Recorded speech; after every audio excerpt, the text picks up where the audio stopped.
Hey everyone. I thought I'd do this video. I had this quick thought after talking with one of my friends about business, and that person's not a business owner. It's an old school friend that I've known for a long, long time, most of my life, to be honest. And he asked me how business was going. So I told him how business was going, and he was really impressed. He's never run a business before. He has no concepts. He just likes turning up, do what he's told, get paid in the month, which is cool. But he said to me, "He's like, how do you manage being everything in the business, making all the decisions and stuff?" And I thought about it for a second, and like really thought about it. Usually I'll just go, "Oh yeah, it's just what you do, blah blah blah." So it's like being an entrepreneur. No, I actually thought about it. It's like, oh, it's not really me. It's not just me. I've got my A team. And then his response was, so are you BA Barakas? Which then I knocked him out. No, I didn't knock him out or anything. But that got me thinking. I had a little bit of laugh about it. And I was like, you know what? No, I'm not the BA Barakas, believe it or not. Although that's how you think you know me from then. I'm more of the Hannibal. And it got me really, really thinking. It's something I thought I'd share with you because if it ticks a box in your brain or resonates with you, it's going to help a lot of you get over or get past where you are now when it comes to running your business and building a team. Because I spoke to about 4 or 5 different school owners this week alone that aren't my clients who are having the same problem, which is they're doing everything in the business and they just don't know how to build up a team, or they've got a few people working for them or volunteering, and they're not getting the output or quality of work, and they've got so many problems. It's because they're not thinking bigger. So I want to put it to you like this. So your A team. For those of you old enough to remember the A team, if you're too young to remember it, then just Google it. You had 4 main characters. You had Hannibal Lecter, who was is it Lecter? It was Hannibal anyway, right? And Hannibal was the leader. He was the strategy guy. So when there are any problems, somebody would contact him, and then he'd go in and he'd strategize and he'd create this elaborate plan for over like a couple of weeks or whatever. And then everybody else would act out their part in that plan to solve the person's problem. Then he'd end up in a massive gunfight and like cars blowing up and everything. It was really, really cool. You had the 18 fan stuff. So that was his role, okay? He was the leader, the strategist. Then you had, can't remember the guy's name was Face. His nickname was Face. Can't remember his proper name in the thing, but his name was Face.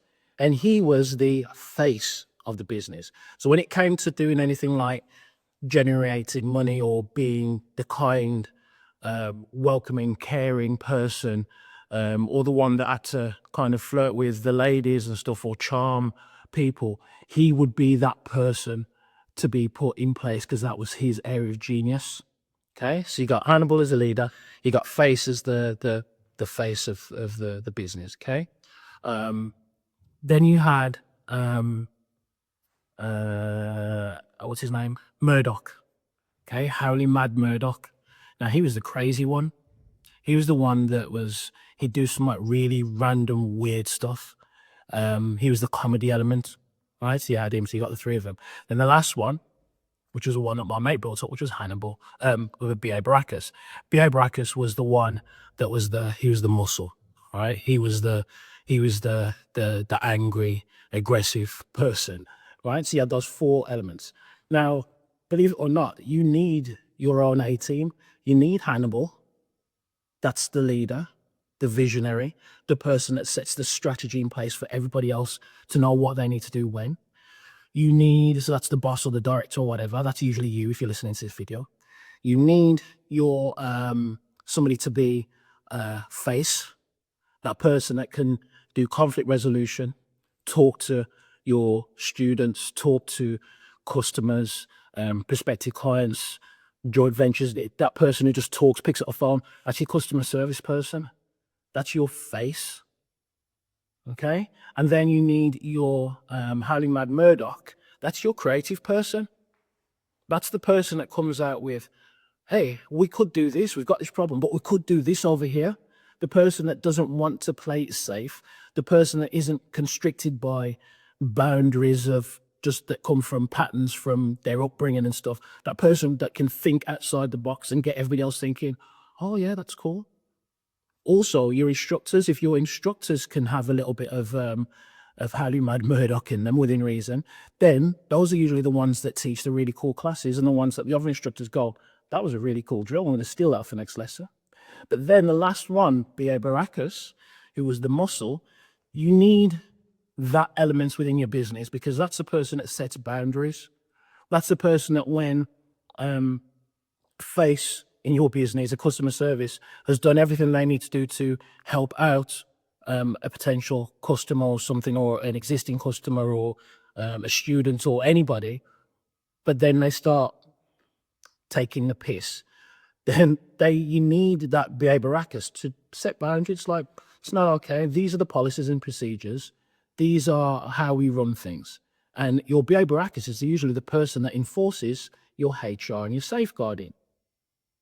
So if you could think of your business like that, one, it's more fun. It's more fun for me anyway, instead of thinking of it as the boring way. And it means that you can start thinking about, do I have these things in place? Which one is missing? Is it that I'm not stepping up as a leader and a strategist? Is it that I'm not being creative enough or thinking outside the box enough or playing it too safe? Or is it that I don't have anybody that's like really helping in the customer service or the communication element? Or is it I'm not setting any boundaries?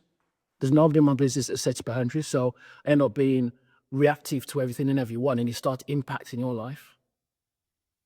This is really, really important, guys, because if you don't have all of those 4 things ticked, then there are going to be problems, as you can probably, you're probably thinking about now where your business is and what's missing within your business right now.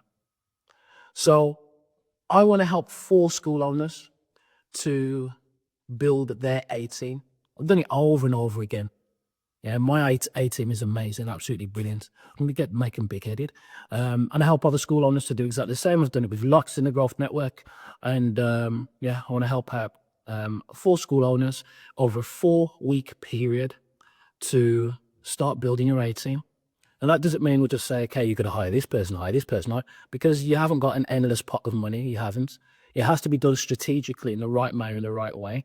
And to be honest, some of the roles might be a case of you just stepping up a little bit in a certain area and having a deeper understanding of which part of that you need to be. So it might be that you need to set more boundaries and where those boundaries are. So in the 4 weeks, we're going to set out your plan. I'll do 4 school owners because you're going to be working together at the same time to leverage my time. I'm not going to charge for it. I'm not going to accept everybody. You have to have the right mindset. You have to be pretty cool. And you need to be able to turn up to a Zoom call once a week for 90 minutes maximum. Pretty simple, pretty straightforward. It's completely free, but I'm not accepting everybody, okay? Need 4 school owners. Yeah, if you're interested, then reach out or comment on this video and we'll see where it goes. Take care and start building your own team.